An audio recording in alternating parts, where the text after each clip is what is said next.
सबों के चरणों में मैं प्रणाम करती हूँ। मेरा प्रणाम स्वीकार करें। और स्वागत है आप सबों का मेरे इस चैनल आत्मानुभूति दिल से दिल तक। और आइए आज हम लोग चलते हैं अपने साहब द्वारा बताए हुए। हम लोग ने एक बार साहब से सुना था।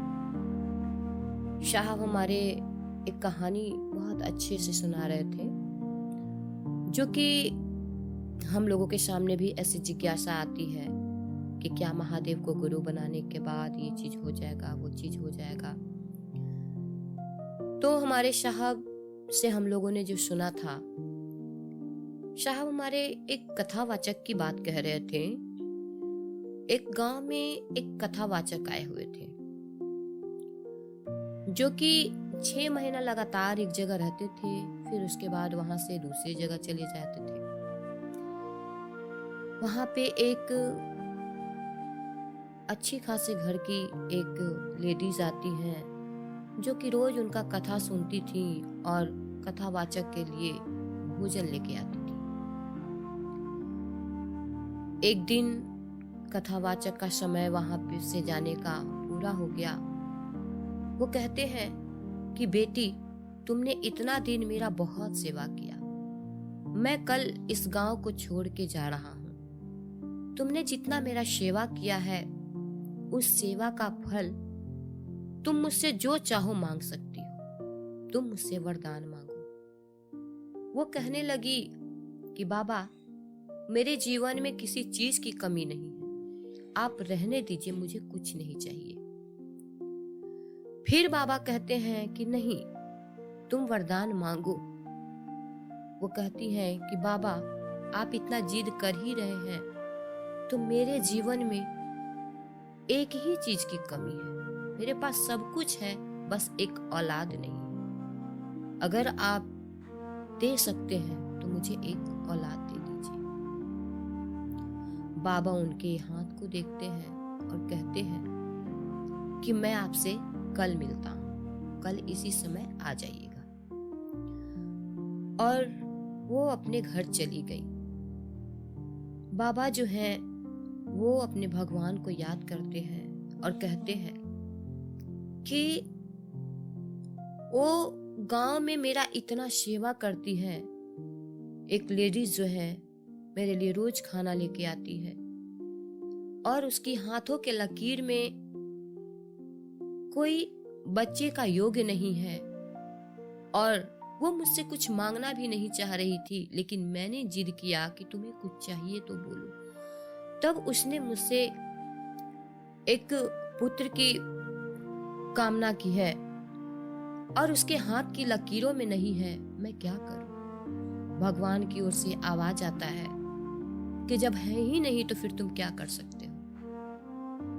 कल होता है, फिर वो लेडीज आती है बाबा के लिए खाना लेके। बाबा दुखी मन से कहते हैं कि बेटा, आपके किस्मत में ही नहीं है तो मैं क्या कर सकता हूँ। और वो जाने लगे। वो कहने लगे कि बाबा, मैंने आपसे कहा था कि मुझे आपसे कुछ नहीं चाहिए, मुझे नहीं चाहिए, लेकिन आप खाना खा लीजिए। बाबा कहते हैं कि नहीं, मैं खाना नहीं खाऊंगा। तुमने मेरा इतना सेवा किया, लेकिन मैं तुम्हारे लिए कुछ नहीं कर पाया, मैं खाना नहीं खाऊंगा। और बाबा चले गए। जब वो लेडीज उस खाने को लेकर वापस अपने घर की ओर चलती है, तो रास्ते में खेत की पगडंडियों से होते हुए वो चली जा रही थी अपने घर की ओर, और रोते हुए जा रही थी वो। दूसरी तरफ से एक मस्त मलंग फकीर चले आ रहे थे, और उस लेडीज से वो टकरा गए। जैसे ही वो टकराते हैं, उसके हाथों से खाना नीचे गिर जाता है, और वो फकीर देखते हैं कि इसमें तो रोटियां हैं। वो कहते हैं, माँ, ये तो रोटी है। और वो चारों रोटी उठा के खा लेते हैं। लोटे में थोड़ा पानी बचा हुआ था, वो पानी भी पी लेते हैं। और तत्क्षण वो कहते हैं कि जाओ, तुम्हें 4 पुत्र होगा। वो चली जाती है, 4 पुत्र उनके होते हैं।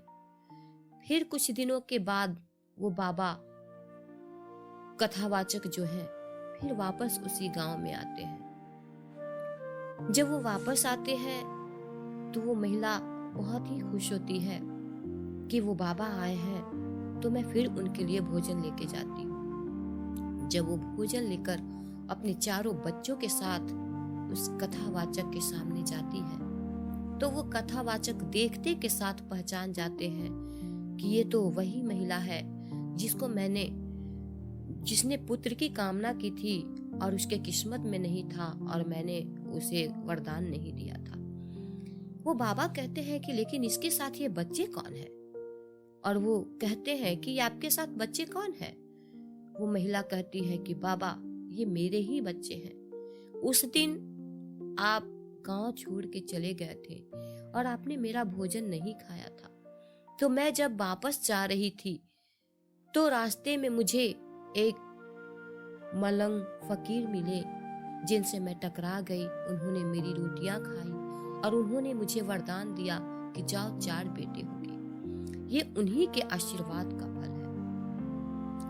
अब ये कथावाचक सोच में पड़ जाते हैं कि जब मैंने भगवान से कहा तो उन्होंने कहा कि उसके किस्मत में ही नहीं है, तो कैसे दे दूं? फिर भगवान ने ऐसे कैसे किया? मेरी बातों को झूठ मतलब मैं उसे आशीर्वाद देना चाहता था, मैं उसे वरदान देना चाहता था, तो भगवान ने मेरी नहीं सुनी, फिर किसी और की बात कैसे सुन ली? तब वो भगवान को याद करते हैं और कहते हैं कि यह आपने क्या किया? जब मैंने उस महिला के लिए आपको कहा कि उसे पुत्र की जरूरत है, तो आपने कहा कि उसकी किस्मत में ही नहीं है, फिर उसे पुत्र कैसे हो गए? भगवान कहते हैं कि वो महिला आपको इतना सेवा की, इतने दिन से आपको भोजन लाकर खिला रही थी, आपकी सेवा कर रही थी, आप एक कथावाचक हैं, आप में तो खुद ही वो आप वरदान दे सकते थे, लेकिन आपने उसका हाथ देखा, उसके किस्मत की लकीरों को देखकर कहा कि उसके किस्मत में पुत्र है ही नहीं, और आपने मुझसे वरदान देने को कहा। लेकिन जिस साधु ने, जिस फकीर ने उसकी रोटियां खाई, उसने कुछ नहीं सोचा और तत्क्षण खाते के साथ कहा कि जाओ 4 बेटे होंगे। तो जब उस फकीर ने जुबान दे दी तो मुझे तो उसकी लाज बचानी थी। अगर आप भी जुबान दे दिए होते तो आपकी भी मैं लाज बचा लेता, लेकिन आपने तो ऐसा किया नहीं, आपने किस्मत के भरोसे छोड़ दिया।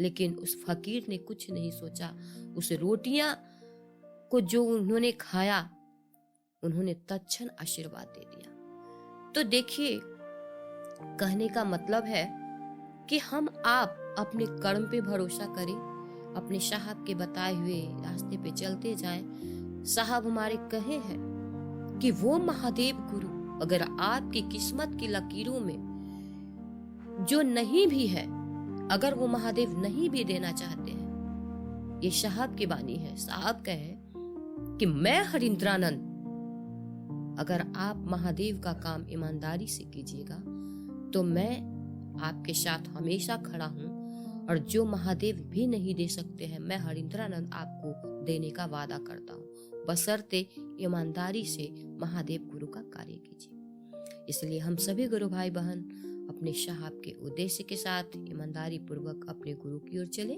और यही सब वाणी के साथ आप सबों के चरणों में प्रणाम करती हूँ। मेरा प्रणाम स्वीकार करें।